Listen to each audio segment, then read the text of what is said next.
So today we are going to talk about secondary potential facial spaces. These are indirectly involved, that is, the infection spreads from primary spaces to reach these spaces. So the first space we are going to cover are the group of spaces known as masticatory spaces. They are mainly four: the superficial temporal, deep temporal, submasseteric, and the pterygomandibular space. So first we are going to talk about the temporal spaces, the superficial and the deep. So this is the temporalis muscle. Origin is from the inferior temporal line inserted along the medial surface of the coronoid process.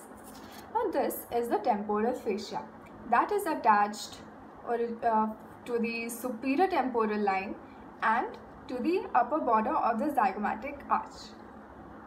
So the space between the temporal fascia and the temporalis muscle, this space is the superficial temporal space, and the space between the temporalis muscle and the skull is the deep temporal space.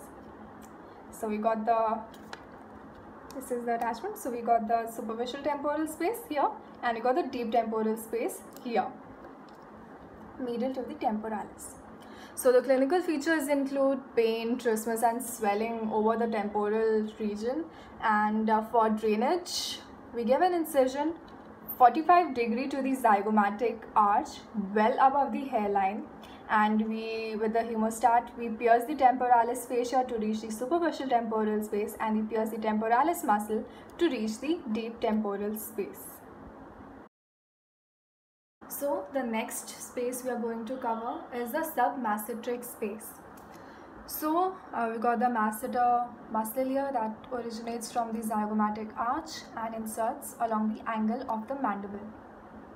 So this is the masseter muscle. So the space between the medial surface of the masseter and the lateral surface of mandible, this space, the space between mandible and the masseter muscle, this is the submasseteric space. So the boundaries include anteriorly we got the anterior border of masseter, posteriorly we got the posterior border of masseter, inferiorly we got the lower border of mandible, medially we got the lateral surface of mandible, and laterally we got the medial surface of the masseter muscle. So clinically there is swelling in this region. The swelling is posterior to the buccal space. So for buccal space we will see the swelling here. For the submasseteric space we will get the swelling here, that is posterior to the buccal space. Okay, for drainage we can give an extra oral incision behind the angle of the mandible, or we can also give an intraoral incision. So intraorally we give a vertical incision along the anterior border of the ramus.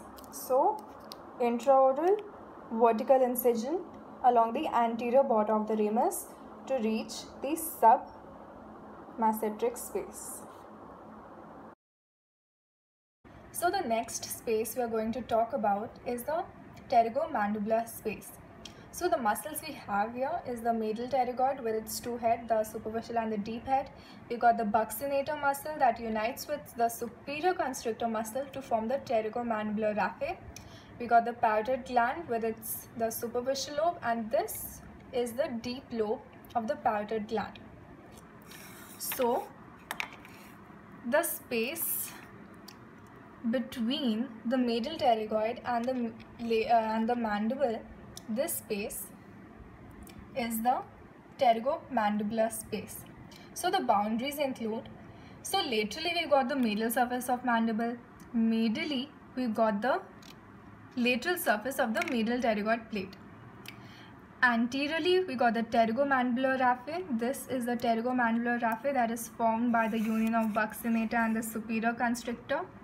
So anteriorly we got the pterygomandibular raphe, and posteriorly we got the deep lobe of parotid gland. So we got the space between medial pterygoid, mandible, the pterygomandibular raphe and the parotid is the pterygomandibular space. And superiorly we got the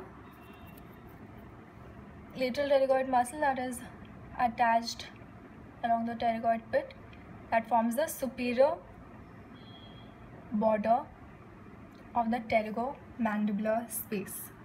So if we look at it posteriorly, the space between the medial pterygoid and the mandible, between the pterygomandibular raphe and the deep lobe of parotid gland. Clinically, there is no substantial swelling, but there is limited mouth opening and difficulty in swallowing. So for drainage, we give an intraoral incision, intraoral vertical incision along the anterior border of the ramus. We pierce the muscle, reach the medial surface and drain the pterygomandibular space. Or we can give an extraoral incision posterior to the angle of the mouth and reach the pterygomandibular space. The next space we are going to talk about is the parotid space. So the parotid gland is enclosed by the splitting of the investing layer of the deep cervical fascia. So this is the gland. It is enclosed within the splitting of the investing layer of the deep cervical fascia. So the space between the gland and this fascia constitutes the parotid space. So this is the parotid gland with its fascia, and the space between the gland and the fascia is the parotid space. So there is generally spread of infections from retrograde from the Stenson's duct, and clinically the swelling is similar in its location to the submasseteric space, but the difference is that there is elevation of ear lobule in parotid space infection, and also when this gland is milked, the pus oozes out from the Stenson duct. So the two different points are elevation of ear lobule and escape of pus from the Stenson duct when the gland is milked. So that's how we differentiate it from the submasseteric space. Okay, to summarize, the space between the gland, parotid gland and the fascia is a parotid space, and to drain this space we give an extraoral incision posterior to the mandible, inferior to the ear lobule. So give an extraoral incision somewhere here and we reach the space and drain it.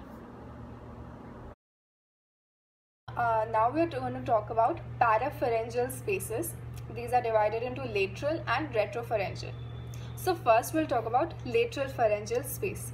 So what do we have here? We got the pharynx, we got this white bone, the hyoid bone, and we got the carotid sheath with its contents, common carotid artery, internal jugular vein and the vagus nerve. So we got the pharynx, hyoid bone and the carotid sheath.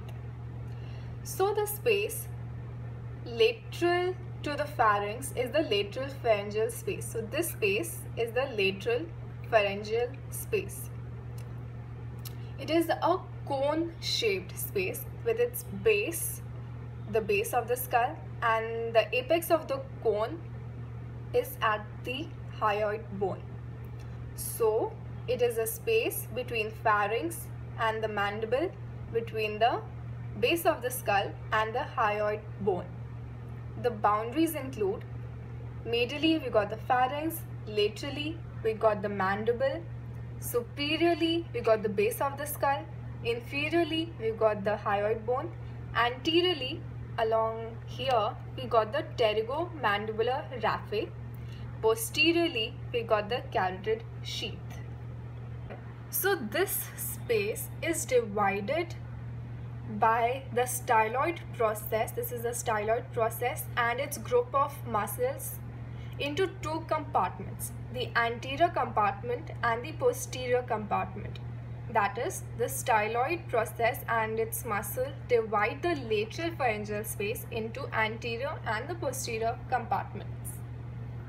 So clinical features of lateral pharyngeal space include a subtle swelling along the lateral surface of the neck, and the patient complains of painful deglutition and difficulty in breathing. We have the sternocleidomastoid muscle. To drain the lateral pharyngeal space, we make a submandibular incision along the anterior border of the sternocleidomastoid muscle. We pierce the investing layer of the deep cervical fascia, and we reach the lateral pharyngeal space. Or we can also give an intraoral incision to drain the lateral pharyngeal space. So we got the middle pterygoid, superior constrictor, buccinator, and the pharynx. So we make an intraoral incision, we pierce the pterygomandibular raphe, and we go medial to the middle pterygoid and lateral to the superior constrictor, and we drain this space. So we pierce the pterygomandibular raphe. This is the pterygomandibular raphe. We pierce the pterygomandibular raphe, place our hemostat medial to the medial pterygoid and lateral to the superior constrictor, and we drain the lateral pharyngeal space. Next, we are going to talk about the retropharyngeal space. As the name suggests, it is the space posterior to the pharynx. That is, it is between pharynx and the prevertebral fascia, that is somewhere along here. So the space is posterior to the pharynx but anterior to the prevertebral fascia.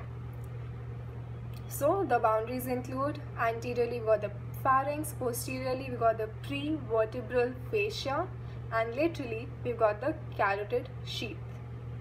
An interesting feature of retropharyngeal space is that the retropharyngeal space is continuous with the retroesophageal space, that is continuous with the posterior mediastinum. So the infection may spread from retropharyngeal to the posterior mediastinum.